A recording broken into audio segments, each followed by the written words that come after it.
The summer sun beat down on Frank Carter's leather jacket as he sat on his motorcycle at the edge of Pine Creek Park. Frank was a big man with a thick beard and arms covered in tattoos. He had just turned 45 last month and had been riding motorcycles for over 20 years. Most people who saw Frank would cross to the other side of the street. His large frame, dark sunglasses, and the skull patches on his leather vest made mothers pull their children closer when he walked by. Frank took off his helmet and wiped sweat from his forehead. He had stopped at the park to rest for a few minutes before heading home. His shift at the auto shop had been long and his muscles ached from bending over engines all day. The park was busy with families enjoying the warm weather. Children laughed and ran around the playground while parents watched from nearby benches. Frank smiled as he watched the children play. What most people didn't know about Frank was that he had a soft heart. Behind his tough look was a man who left food for stray cats and who sent money to his sister every month to help with her kids. Frank had never married and had no children of his own, but he loved seeing families happy together. He was about to put his helmet back on when he noticed something strange. A small boy was running across the grass, moving fast and looking behind him with fear on his face. The boy was maybe 7 or 8 years old with brown hair and a red t-shirt that was torn at the shoulder. His face was wet with tears, and he was breathing hard like he had been running for a long time. Frank watched as the boy looked around wildly, as if searching for someone to help him. Most children avoided Frank because of how he looked, so he was surprised when the boy spotted him and ran straight toward him. "Hey kid, what's wrong?" Frank asked, his deep voice softer than usual. The boy stopped in front of Frank, gasping for breath. His small chest rose and fell rapidly, and his eyes were wide with fear. "Please help, he took my sister," the boy said between sobs. Frank felt his blood turn cold. 4 simple words, but they hit him like a punch to the gut. He immediately knelt, down to be at eye level with the boy. "Who took your sister? When?"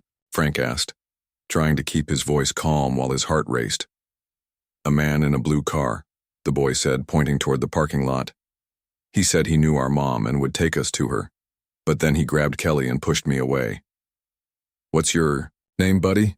Frank asked, looking toward the parking lot. "Danny. Danny West," the boy sniffled. "My sister is Kelly, she's only 6. Frank stood up and looked around the park. He didn't see any police, and he knew that every minute counted in situations like this. He had read enough stories in the news to know what could happen. "When did this happen, Danny?" Frank asked. "Just now," Danny said, still crying. "The car is still there. He's trying to make Kelly get in." Frank made a quick decision. He picked up his helmet and handed it to Danny. "Can you show me which car?" he asked.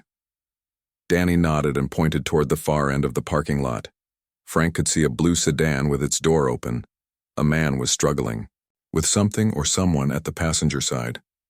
"Stay here," Frank told Danny, but the boy grabbed his arm. "Please don't leave me alone," Danny begged. "What if he comes back for me too?" Frank hesitated. He didn't want to put Danny in danger, but he also couldn't leave him alone and scared. "Okay, but you stay behind me, and if I tell you to run, you run to that building there and tell someone to call the police," Frank said, pointing to the park's office. Danny nodded, his small hand gripping Frank's leather jacket tightly. Frank walked quickly toward the blue car, his heart pounding in his chest. As they got closer, he could see a man trying to force a small girl with blonde pigtails into the car. The girl was kicking and trying to scream, but the man had a hand over her mouth. "Hey," Frank called out, his voice booming across the parking lot. "Let her go." The man turned around, surprised. He was thin with dark hair and wore a baseball cap and sunglasses. When he saw Frank, all 6 feet and 200 pounds of him, with his tattoos and leather vest, his face went pale. "Mind your own business," the man said, but his voice shook. "This is a family matter." "That's my sister," Danny shouted from behind Frank. The man cursed and tried to shove the girl into the car more quickly. Frank moved faster than most people would expect for a man his size. In seconds, he was at the car, grabbing the man's arm and pulling him away from the girl. "Let her go now," Frank said, his voice deadly quiet. The man tried to punch Frank, but Frank blocked it easily. He pushed the man against the car, holding him there with one strong arm. "Run to your brother," Frank told the little girl, who scrambled away from the car and ran to Danny. The two children hugged each other, both crying now. "You're making a mistake," the man said, trying to sound tough but failing. "This isn't your business. You tried to take those kids. That makes it my business," Frank said. He turned his head slightly toward the children without letting go of the man. "Danny, can you use my phone to call the police? It's in my jacket pocket." Danny nodded and carefully took Frank's phone. His small hand shook as he dialed 911. "What's your name?" Frank asked the man, tightening his grip when the man tried to move. "None of your business," the man spat. A woman who had been walking her dog nearby came over, looking concerned. "Is everything okay?" she asked, then saw the crying children. "What's happening?" "This man tried to take these kids," Frank explained. "Can you stay with them while I make sure he doesn't leave before the police come?" The woman nodded and went. To the children, putting an arm around each of them. Danny was talking to the police on Frank's phone, telling them what had happened and where they were. "The police are coming," Danny called to Frank. Frank nodded, keeping his eyes on the man, who had stopped struggling but looked angry and scared. "You don't know what you're doing," the man said quietly. "Those kids were supposed to come with me." "Save it for the police," Frank said. In the distance, Frank could hear sirens getting closer. He felt Danny's small hand touch his arm again. "Thank you for helping us," Danny said, his voice still shaky but stronger now. Frank nodded, a lump forming in his throat. He thought about what might have happened if Danny hadn't been brave enough to ask for help, or if Frank hadn't been there. He thought about all the times people had crossed the street to avoid him because of how he looked, and he was suddenly grateful that Danny had seen past his appearance. The police cars pulled into the parking lot, lights flashing. Two officers got out, hands on their weapons as they approached. "That's him," Danny told the officers, pointing at the man Frank was still holding against the car. "He tried to take my sister." As the police handcuffed the man and put him in the back of a police car, Frank stood quietly to the side. One of the officers came to talk to him, taking his statement about what had happened. "You took a big risk," the officer said. "But you probably saved these kids." Frank shrugged. "The boy asked for help. What else could I do?" Later, as Frank sat with Danny and Kelly on a bench waiting for their parents to arrive, Danny looked up at him with red-rimmed but admiring eyes. "I was scared to talk to you because you look scary," Danny admitted. "But my dad says you can't judge people by how they look." He was right. Frank smiled and put a gentle hand on Danny's shoulder. "Your dad sounds like a smart man." When Danny and Kelly's parents arrived, rushing across the park with panic and relief on their faces, Frank stood up to leave. He had done what needed to be done, but before he could go, Danny ran to him and wrapped his arms around Frank's waist. "Thank you for saving my sister," Danny said. Frank patted the boy's head awkwardly, not used to such displays of affection. "You're the brave one, kid. You got help when you needed it. Not everyone would have been that smart." As Frank rode away on his motorcycle, he felt something he hadn't felt in a long time. Pride. Not in his tough appearance or his motorcycle or any of the things most people noticed about him, but in knowing that when it mattered, a child had trusted him enough to ask for help with 4 simple words that changed everything. 2 days after the incident at Pine Creek Park, Frank Carter sat in his small apartment drinking coffee and reading the morning newspaper. The front page had a small story about a failed kidnapping attempt and how a local Good Samaritan had stepped in to help. Frank was glad they hadn't used his name. He didn't want attention or to be called a hero. He had just done what any decent person would do. Frank's phone rang. It was Officer Pete Dawson, the policeman who had taken his statement at the park. "Mr. Carter? I hope I'm not calling too early," Officer Dawson said when Frank answered. "No, I've been up for hours," Frank replied. He always woke at 5, even on his days off. "Is something wrong?" "Not wrong exactly," Officer Dawson said. "But we need to talk to you about the case. The West family wants to meet you properly. They'd like to thank you." Frank frowned. He wasn't good with emotional scenes. "That's not necessary." "Actually, it might help the kids," Officer Dawson explained. Danny keeps asking about you and Kelly is still pretty shaken up. Meeting you again under better circumstances might help them process what happened. Frank sighed and ran a hand through his beard. He thought about the kids and how scared they had been. If seeing him again would help them feel better, maybe he should do it. Okay, he finally said. When and where? The police station, this afternoon at 2. We'll be showing them some photos to identify the suspect. After that, they'd like to talk to you. Frank agreed and hung up. He looked around his apartment, suddenly seeing it through other people's eyes. Motorcycle parts sat on newspapers on the living room floor. Dirty dishes filled the sink. His laundry was piled on a chair. Frank wasn't used to caring what others thought of him, but today, he felt different. He spent the next few hours cleaning. The police station, Frank felt out of place. He sat in a plastic chair in the waiting area, his large frame making the chair look small. He had worn his cleanest jeans and a plain black t-shirt instead of his usual riding gear. He had even trimmed his beard.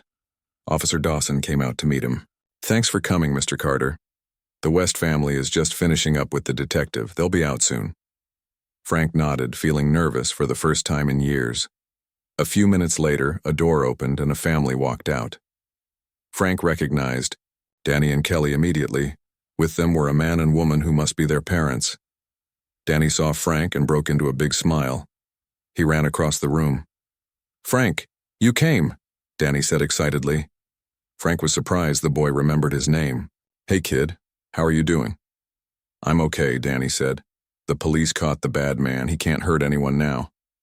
Frank nodded, glad to hear it. He looked up to see the rest of the family approaching. Kelly was half hiding behind her mother's legs, but she was peeking at Frank with curious eyes. The father stepped forward, hand extended. Mr. Carter, I'm Bill West. This is my wife, Linda. Frank stood and shook Bill's hand. Frank Carter, nice to meet you. Linda West had tears in her eyes as she looked at Frank. Mr. Carter, we can never thank you enough for what you did. If you hadn't been there. She couldn't finish the sentence. Please call me Frank, he said, uncomfortable with her gratitude. And anyone would have done the same. But they didn't, Bill said firmly. Others were in that park, but you were the one who helped our son and saved our daughter. Frank didn't know what to say. He looked down at Danny, finding it easier to talk to the boy than to his emotional parents. You were pretty brave yourself, kid. Danny beamed with pride. Officer Dawson suggested they all go to a nearby coffee shop where they could talk more comfortably. As they walked, Kelly finally came out from behind her mother and moved closer to Frank. She didn't say anything, but she slipped her small hand into his. Frank felt his heart squeeze in his chest. At the coffee shop, they sat at a corner table. The adults had coffee while Danny and Kelly had hot chocolate with extra whipped cream. Frank learned that Bill was a high school teacher and Linda worked part-time at a dental office. They were a normal, happy family whose world had almost been destroyed. The man who tried to take Kelly is named Roy Benson, Bill explained quietly, making sure the kids were distracted with their drinks. He's wanted in 2 other states for similar attempts. The police think he sells children to people overseas. Frank felt sick at the thought. He looked at Kelly, who was drawing shapes in her whipped cream with a spoon, completely unaware of how close she had come to a terrible fate. The detective said they've been looking for this guy for months, Linda added. Your actions didn't just save our children. They helped catch someone who has hurt other families. Frank shook his head. I'm just glad I was there. As they talked, Danny told Frank about his school and his baseball team. Kelly slowly came out of her shell, eventually showing Frank her favorite doll, which she had brought with her. Frank found himself relaxing, enjoying the simple conversation. We'd like to have you over for dinner sometime, Linda said as they were finishing their drinks, if you're comfortable with that. Frank was surprised by the offer. People didn't usually invite him into their homes. I'd like that, he said, surprising himself. As they were leaving the coffee shop, Bill pulled Frank aside. There's something else I wanted to tell you, he said quietly. After what happened, I've been thinking a lot about safety and protection. The world can be a dangerous place. Frank nodded, wondering where this was going. I've always been against guns and self-defense classes, Bill continued. I thought if we were just careful, nothing bad would happen to us. Now I know better. He looked at Frank with serious eyes. I'm signing up for self-defense classes and I want to learn how to better protect my family. Would you be willing to give me some advice? Frank was taken aback. I'm no expert, he said. But you didn't hesitate to act, Bill insisted. You knew what to do in a crisis, that's more than I did. Frank thought about it. I can show you some basic things, maybe recommend a good class. Bill looked relieved. Thank you. A week later, Frank found himself at the West family's modest suburban home for dinner. He had brought a small gift for each of the children, a toy motorcycle for Danny and a stuffed bear for Kelly. The kids were thrilled, and Frank was surprised by how much their happiness meant to him. After dinner, while Linda and the kids cleared the table, Bill showed Frank their backyard. I've installed new security lights, he said. And we're getting a dog next week. A big one. Frank nodded approvingly. Good steps. Have you talked to the kids about safety? Every day, Bill said. But in a way that doesn't scare them too much. It's a fine line. As they walked back inside, Frank saw Danny pretending his new toy motorcycle was jumping over the couch cushions.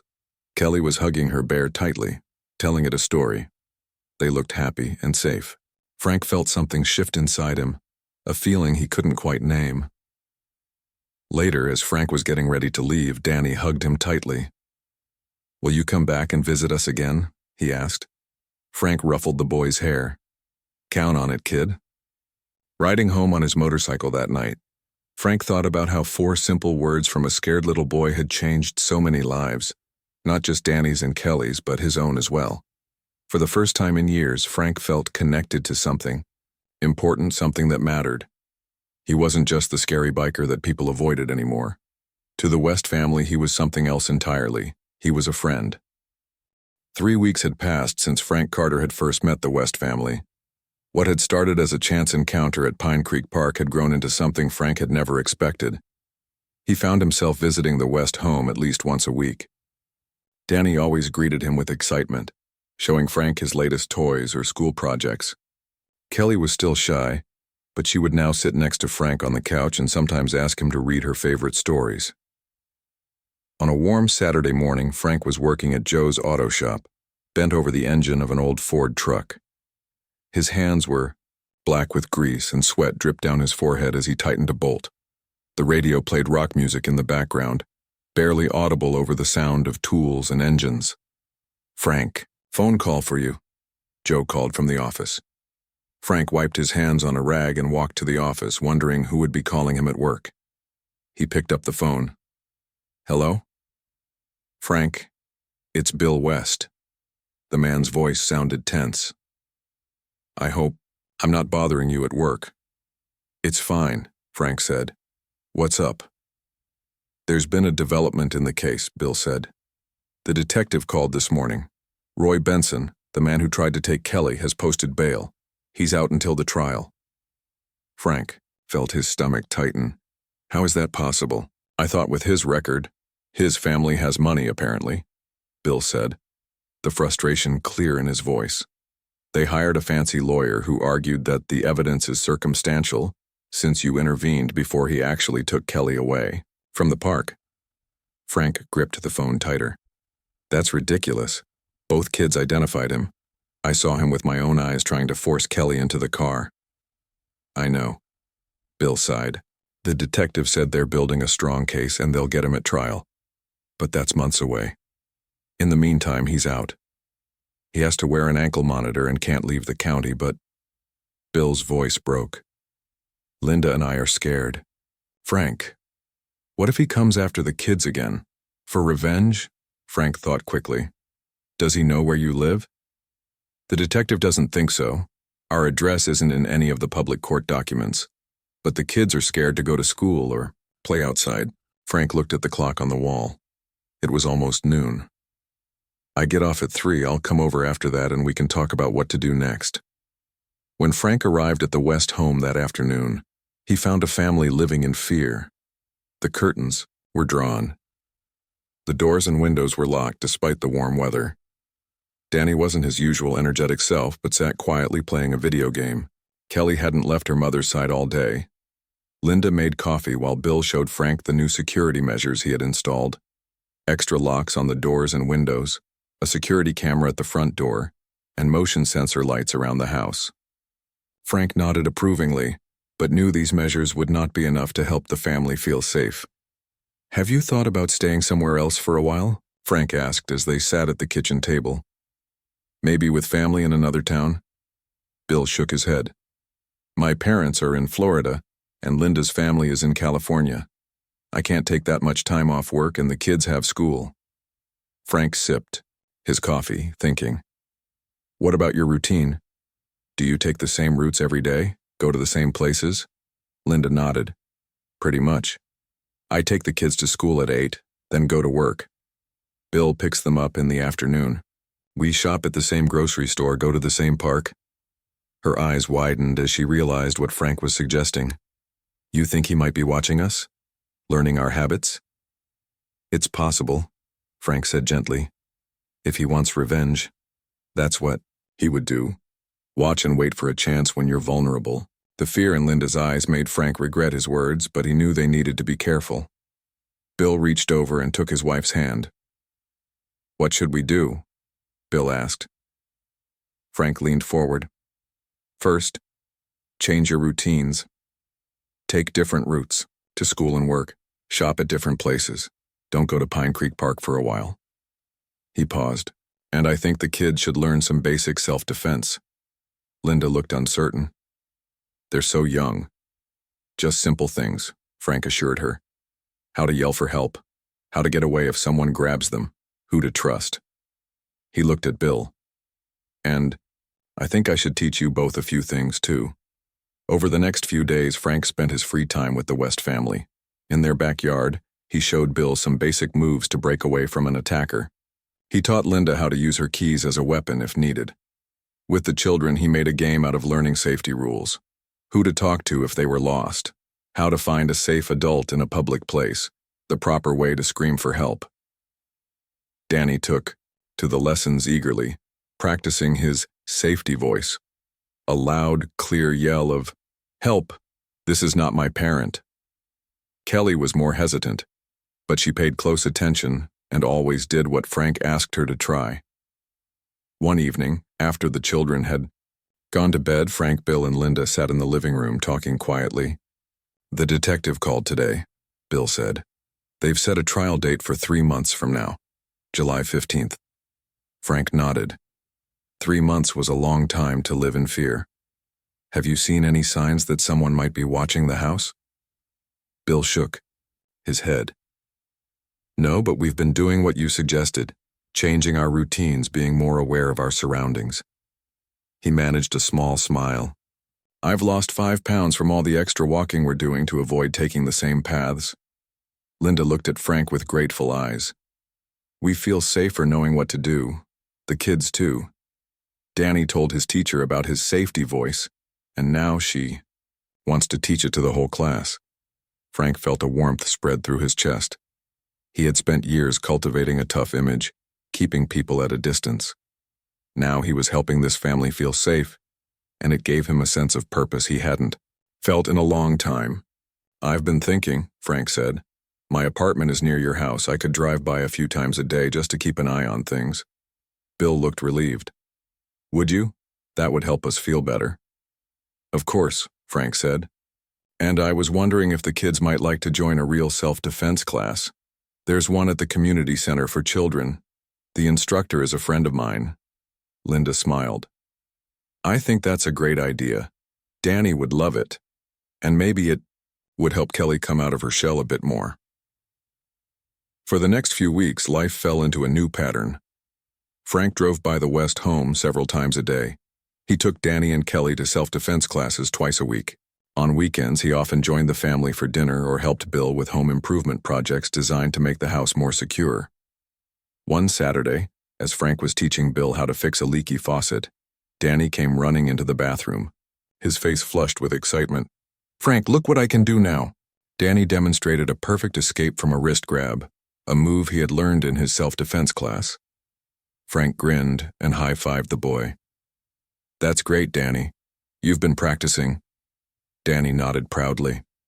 "The teacher says I'm a natural." His face grew serious. "Do you think if I had known this before I could have helped Kelly better when that bad man tried to take her?" Frank knelt down to Danny's level.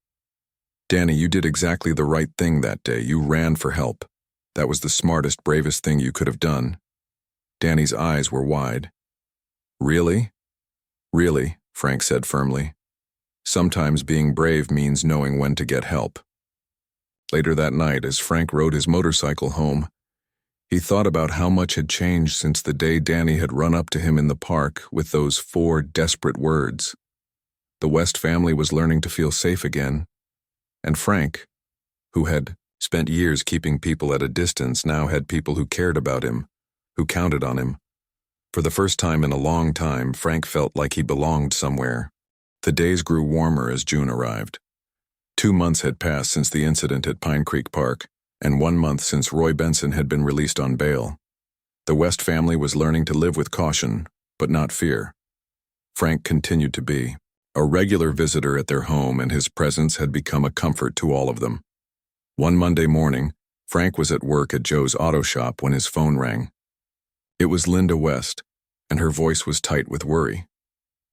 "Frank, something strange happened this morning," she said. "After I dropped the kids at school, I noticed a blue car following me. It stayed behind me for several blocks, then turned away. When I pulled into the grocery store parking lot," Frank's muscles tensed. "Did you see who was driving?" "No. The windows were tinted, but it made me nervous." "Did you tell the police?" "Yes, I called Officer Dawson. He said they'd keep an eye out, but following someone isn't a crime, and I couldn't even say for sure it was following me." Frank thought for a moment. "What time do you pick up the kids today?" "I don't. It's Bill's turn. He gets them at 3. I'll call Bill and suggest he pick them up early just to be safe, and I'll drive by your house a few extra times today." Frank called Bill, who agreed to leave work early to get the children from school. For the rest of the day, Frank felt uneasy. During his lunch break, he drove by the West house. Everything looked normal. He did the same after work, and again the house looked peaceful. Bill's car was in the driveway, and Frank could see the family moving around inside. The next morning, Frank got a call from Bill. "Linda saw the blue car again. This time it was parked down the street from our house when she left for work." Frank's unease grew stronger. "Could she see the license plate?" "No, it was too far away. But she's sure it's the same car." Frank made a decision. "I'm going to take a few days off work. I'll watch your house, see if I can spot this car." For the next 3 days, Frank parked his motorcycle a block away from the West home and kept watch. He saw nothing unusual, no blue car, no strangers walking by too many times, nothing that set off his internal alarm. On the 4th day, Frank was beginning to think the blue car had been a coincidence when he spotted it. A dark blue sedan with tinted windows, parked at the end of the street. Frank couldn't see who was inside, but the car had been there for over an hour, which seemed strange for a residential area where most people were at work during the day. Frank took out his phone and called Officer Dawson. "There's a blue car with tinted windows parked near the West house," Frank explained. "It matches the description of the car Linda saw following her." "Can you see the license plate?" Officer Dawson asked. Frank squinted at the car. "Only partially. It starts with JKL. Sit tight. I'll send a patrol car to check it out." 20 minutes later, a police car drove slowly down the street. As it approached the blue sedan, the car suddenly started and drove away quickly. The police car followed, but both disappeared around a corner before Frank could see what happened next.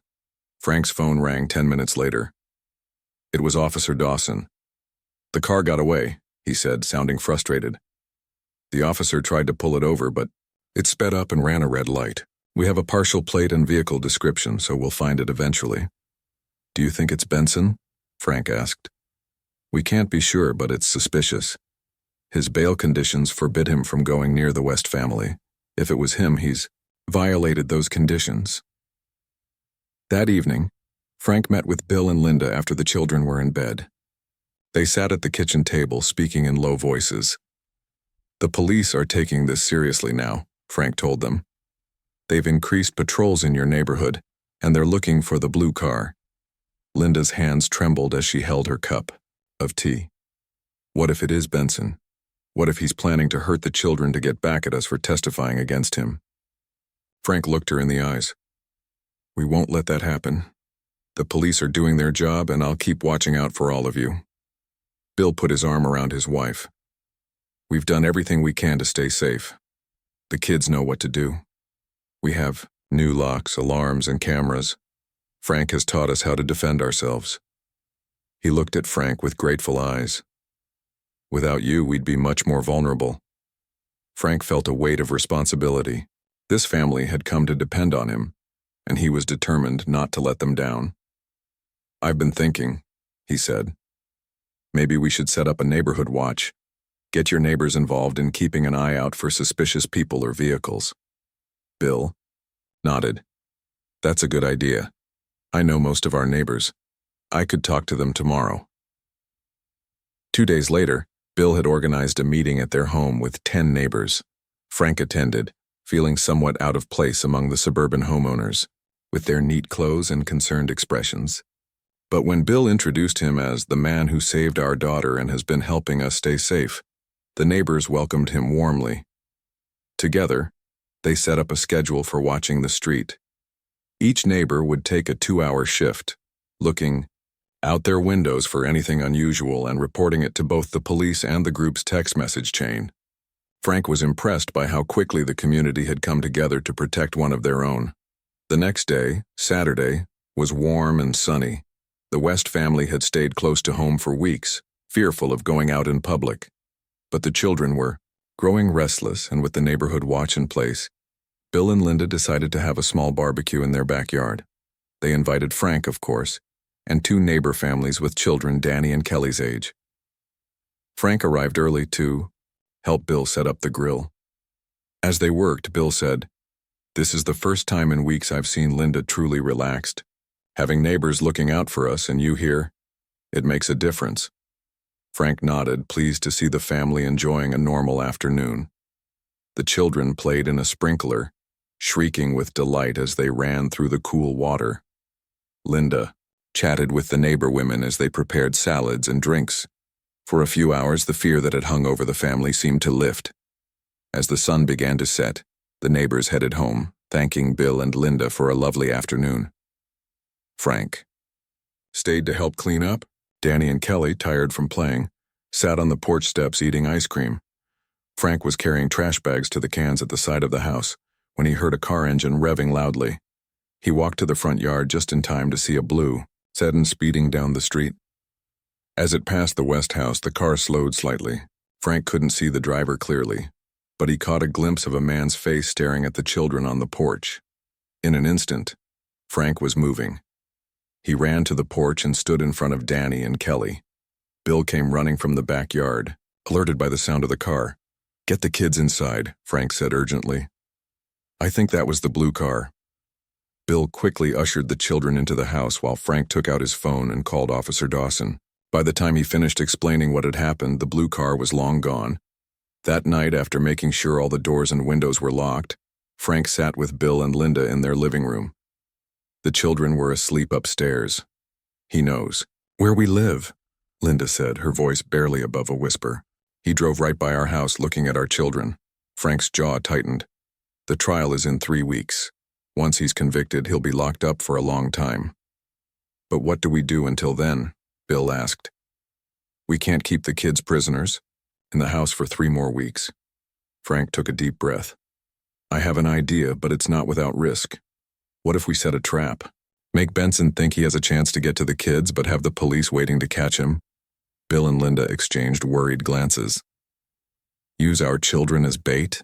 Linda asked, horrified. "Not exactly," Frank explained. "The kids would be safe, far away, but we'd make it look like they're vulnerable. If Benson takes the bait, the police catch him in the act of violating his bail conditions. He goes back to jail until the trial." Bill looked thoughtful. What did Officer Dawson say about this idea? I haven't told him yet. I wanted to talk to you first. Linda reached for Bill's hand. I don't know, Frank, it sounds dangerous. Frank nodded. It is. But so is waiting for Benson to make a move on his own terms. At least this way we're prepared. Bill squeezed his wife's hand. Let's talk to Officer Dawson tomorrow, see what he thinks. As Frank rode home that night, he couldn't shake the image of the blue car slowing down to look at Danny and Kelly. Benson was getting bolder. Frank feared that if they didn't stop him soon, the man might do something truly desperate. And Frank had made a promise to himself that he would keep this family safe no matter what. The next morning, Frank, Bill, and Linda met with Officer Dawson at the police station. They sat in a small room with plain walls and uncomfortable chairs. Frank explained his idea about setting a trap for Roy Benson. Officer Dawson listened carefully, his face serious. When Frank finished speaking, the officer was quiet for a moment. It's risky, Officer Dawson finally said. But you're right that Benson is getting bolder. Yesterday's drive-by was a clear attempt to intimidate your family. He looked at Bill and Linda. If we do this, we'll need to be very careful. The children's safety is the top priority. Linda's face was pale, but she nodded. What exactly would we need to do? Officer Dawson leaned forward. We'd make it look like the children are going to be at a specific place at a specific time, but actually have them somewhere else entirely. We'd have plainclothes officers watching and waiting for Benson to show up. How do we make sure he knows where to find them? Bill asked. We'd need to give him the information in a way that doesn't seem suspicious, Officer Dawson explained. Maybe through social media or a conversation he might overhear. They spent the next hour planning. They decided that Linda would post on social media about taking the children to Pine Creek Park on Saturday afternoon for a birthday party. In reality, Danny and Kelly would be staying with Linda's sister in the next town over. Police officers would be stationed around the park, waiting for Benson to appear. The days leading up to Saturday were tense.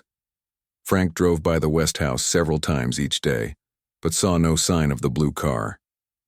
The neighborhood watch remained vigilant, with neighbors taking turns keeping an eye on the street. On Friday night, Linda made the social media post they had planned. So excited for the kids' friend's birthday party at Pine Creek Park tomorrow, at 2 p.m. Danny and Kelly can't wait to play on the new playground equipment. On Saturday morning, Bill drove Danny and Kelly to Linda's sister's house, taking a roundabout route to make sure they weren't followed. Linda stayed home, visibly moving around the house and packing what looked like party supplies into her car. Frank watched from down the street, his eyes scanning constantly for the blue sedan. At 1:30 p.m., Linda drove to Pine Creek Park, where Officer Dawson and 4 other plainclothes officers were already in position. Frank followed on his motorcycle, keeping a distance. The park was busy with weekend visitors, families playing and picnicking in the summer sunshine. Linda set up a small picnic area near the playground, laying out a blanket and some toys as if waiting for children to arrive. Frank parked his motorcycle and walked through the park, trying to look casual while watching for any sign of Benson. He wore regular clothes instead of his usual biker gear to blend in better. Officer Dawson was pretending to read a book on a bench nearby. The other officers were scattered around, some posing as parents with children, others as joggers taking breaks. At 2:15 p.m., Frank spotted a blue sedan pulling into the parking lot. It circled slowly before finding a spot with a clear view of the playground. Frank's heart began to beat faster. He moved to a different position where he could see both the car and Linda. A man got out of the blue car. He was of medium height, with dark hair under a baseball cap. He wore sunglasses and a light jacket despite the warm day. Frank recognized him immediately as Roy Benson, the man who had tried to take Kelly. Frank touched the small radio in his pocket, pressing the button to alert Officer Dawson. Blue car has arrived. Benson is heading toward the playground. Benson walked slowly through the park, stopping occasionally to look around as if searching for someone. When he spotted Linda sitting alone by the playground, he paused. Frank could see the confusion on his face. He was looking for the children. Benson approached Linda, who pretended not to notice him until he was close. She looked up and her face showed genuine fear. This wasn't part of the act. Seeing the man who had tried to take her daughter made Linda truly afraid. "Where are the kids?" Benson asked, his voice low but angry. Linda stood up quickly, backing away. "Stay away from my family." Benson stepped closer. "I saw your post. You said they would be here. Where are they hiding?" Frank was moving toward them when he saw Officer Dawson approaching from the other side. 2 more officers were closing in as well. "Roy Benson," Officer Dawson called out, his badge now visible. "You're in violation of your bail conditions by approaching Mrs. West." Benson's head snapped toward the officer. For a moment he looked like he might run, but then he noticed the other officers surrounding him. His shoulders slumped in defeat. As the officers handcuffed Benson, Linda sagged. With relief, Frank hurried to her side. "Are you okay?" he asked. She nodded, her hands shaking slightly. "Yes, it worked." Officer Dawson approached them after Benson was secured in a police car. "Good work, both of you. Benson will be held without bail until the trial now. He's no longer a threat to your family." Linda called Bill, who was with the children at her sister's house. "It's over," she told him, her voice breaking with emotion. "They caught him. We're safe now." Later that evening, Frank joined the West family for dinner at their home. The mood was lighter than it had been in weeks. Danny and Kelly played happily in the living room while the adults talked in the kitchen. "I can't believe it's really over," Linda said, setting plates on the table. "We don't have to be afraid anymore." Bill put his arm around her shoulders. "Thanks to Frank. Without him, who knows what might have happened." Frank shook his head. "I just helped a little. You two did the hard work, keeping the family together and strong through all of this." "We're having a neighborhood party next weekend," Linda told Frank, "to thank everyone who helped keep watch and to celebrate putting this behind us. You'll come, won't you?" "I wouldn't miss it," Frank promised. After dinner, as Frank was getting ready to leave, Danny came running up to him. "Frank, now that the bad man is gone, will you still come visit us?" the boy asked, looking worried. Frank knelt down to Danny's level. "Of course I will, kid. You're stuck with me now." Danny grinned and threw his arms around Frank's neck. "Good, because you're family now." Frank felt a lump in his throat as he hugged the boy back. Over Danny's shoulder he saw Kelly watching them. She came over slowly and joined the hug, her small arms wrapping around both Frank and her brother. "Family," she said quietly.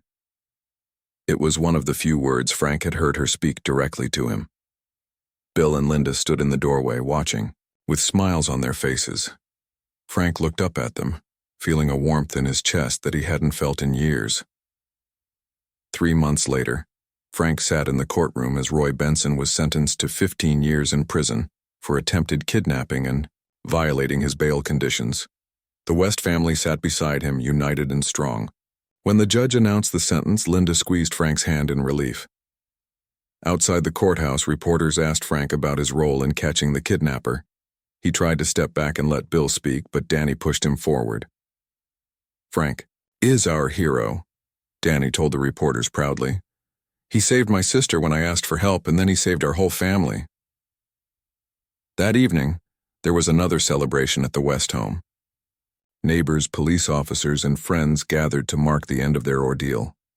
Frank found himself surrounded by people who treated him with respect and affection, not fear.